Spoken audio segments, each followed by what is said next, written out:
cerita yang punya logika. Bagi yang tidak punya logika, skip aja. Menghilangnya Rizik dari rumah sakit menunjukkan dia memang sedang menghindar dari pemeriksaan polisi. Dan menurut saya ini bukan karena keinginan pribadi Rizik sendiri. Dia nggak boleh diperiksa polisi karena ada banyak pihak yang berkepentingan agar dia tidak bicara. Kubu Rizik mati-matian berusaha menjelaskan bahwa Rizik sehat-sehat saja dan pulang dengan cara yang juga baik-baik saja. Tapi itu semua nggak masuk akal.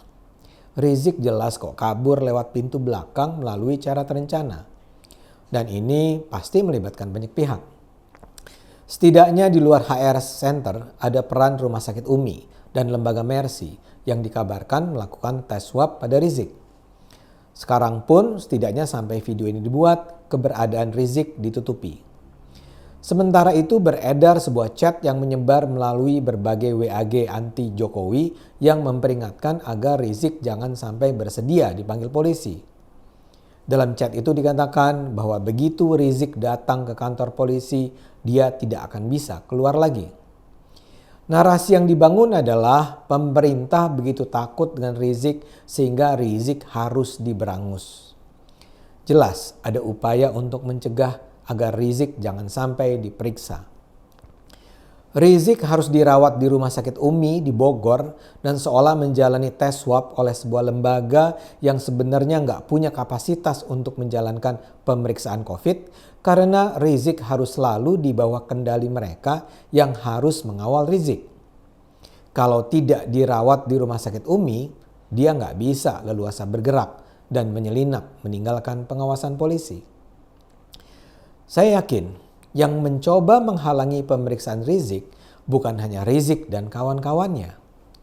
Saya duga Rizik harus dijaga jangan sampai diperiksa karena dia punya banyak rahasia yang mungkin sekali disebarkannya kalau dia merasa tidak lagi dilindungi di Indonesia. Pada awalnya ketika dia kabur 3 tahun yang lalu, saya membayangkan bahwa Rizik menghindar dari kasus Firza saja. Dalam kasus Firza, dia memang mungkin sekali tidak akan dikenakan hukuman pidana. Tapi kalau kasus ini sampai harus disidik secara hukum, isi chatnya dengan Firza secara tak terhindarkan harus diungkap secara terbuka. Dan itu akan menghancurkan kredibilitas dan legitimasinya sebagai imam besar umat Islam di Indonesia. Karena itu, dia harus lari ke luar negeri. Dengan cara itu, penyidikan tidak bisa dilanjutkan. Dan dengan cara itu pula, dia dengan mudah membantah setiap tuduhan tentang kebenaran chat mesum itu tanpa harus mempertanggungjawabkan pernyataannya di muka publik. Kalau polisi menyatakan ini chat sungguhan, bahkan misalnya dengan dukungan pendapat ahli, tuduhan itu tetap akan dimentahkan pendukung Rizik sebagai sekedar hoax yang dikarang rezim Jokowi yang anti-Islam. Rizik tentu berharap kasus Firza ini akan sirna dengan sendirinya sementara dia tetap tidak tersentuh oleh hukum karena ada di tempat pelarian. Tapi sekarang kayaknya kita harus menyingkirkan dugaan bahwa ini cuma soal kepengecutan Rizik bertemu polisi dan sekedar soal Firza. Nampaknya ini menyangkut ketakutan bukan cuma Rizik, tapi banyak orang dan banyak kelompok. Rizik adalah seseorang yang bisa membuka kotak Pandora yang di dalamnya ada begitu banyak rahasia menyangkut banyak kekuatan penting di Indonesia. Rizik tuh bisa dikategorikan sebagai semacam saksi mahkota atau justice collaborator atau whistleblower yang bisa bicara banyak tentang kejahatan-kejahatan lain di luar dirinya. Bila Rizik sampai berada di dalam genggaman kepolisian, dia bisa saja ditawari keringanan atau pemaafan, bahkan peniadaan tuntutan terhadap perkara-perkara yang menyangkut dirinya kalau dia mau bicara. Nggak perlu ada ancaman. Rizik hanya perlu diajak bicara baik-baik dan disodori, kalau menggunakan istilah dalam film The Godfather, tawaran yang tidak mungkin dia tolak. An offer that he cannot refuse. Demi kepentingan penegakan hukum yang lebih luas, penggunaan justice collaborator semacam ini adalah hal yang lumrah. Saya rasa ini yang sudah terjadi dengan Firza. Penyidikan perkaranya tidak dilanjutkan, tapi dia harus kooperatif. Tidakkah Anda heran mengapa tidak ada sama sekali pernyataan Firza terkait Rizik? Tidak ada wawancara dengannya.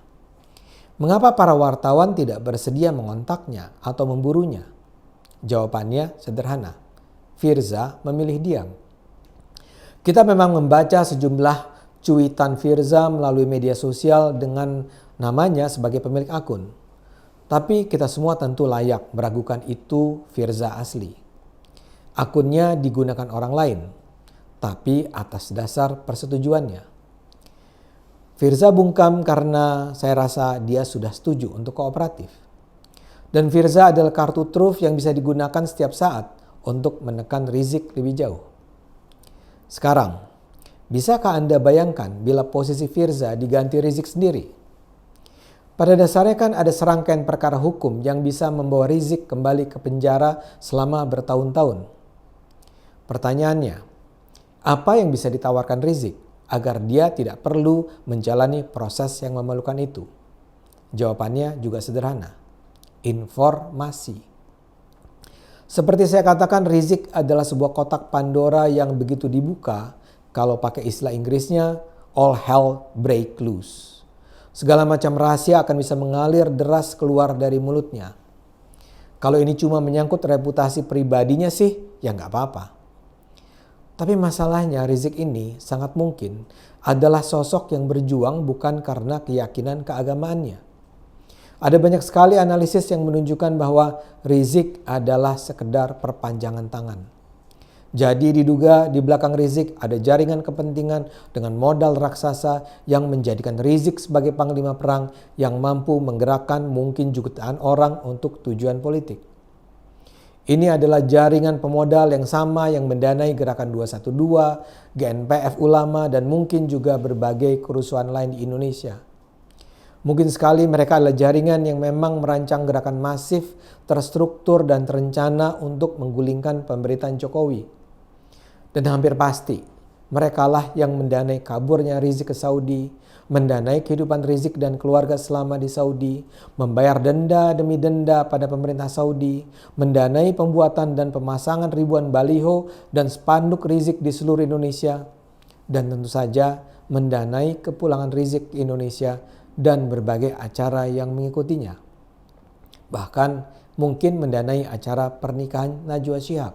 Kalau sampai Rizik diperiksa polisi, siapapun tidak bisa mencegah bocornya mulut Rizik. Rizik punya banyak perkara yang harus diselesaikan. Kasus Firza cuma salah satu di antaranya.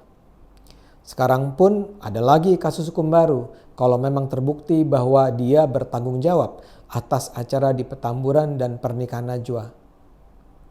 Jadi menurut Anda, apa yang akan dilakukan Rizik kalau dia ditawari bahwa kasus-kasusnya akan diringankan, kalau dia bersedia bicara tentang jaringan kepentingan yang mungkin mendanai dia selama ini? Kalau hanya diminta agar tidak lagi membuat kegaduhan di Indonesia sih masih lumayan.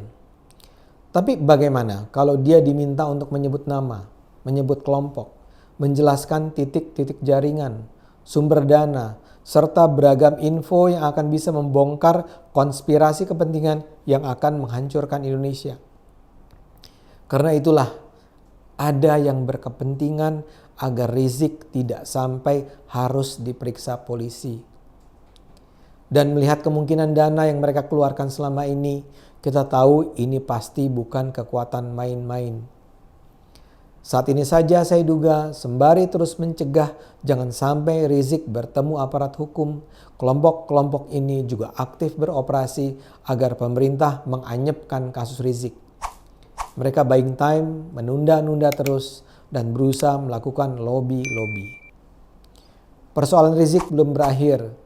Kita masih menyaksikan drama, pelarian, perburuan, dan mudah-mudahan penangkapan dan pengakuan. Mari kita terus gunakan akal sehat agar negara ini selamat.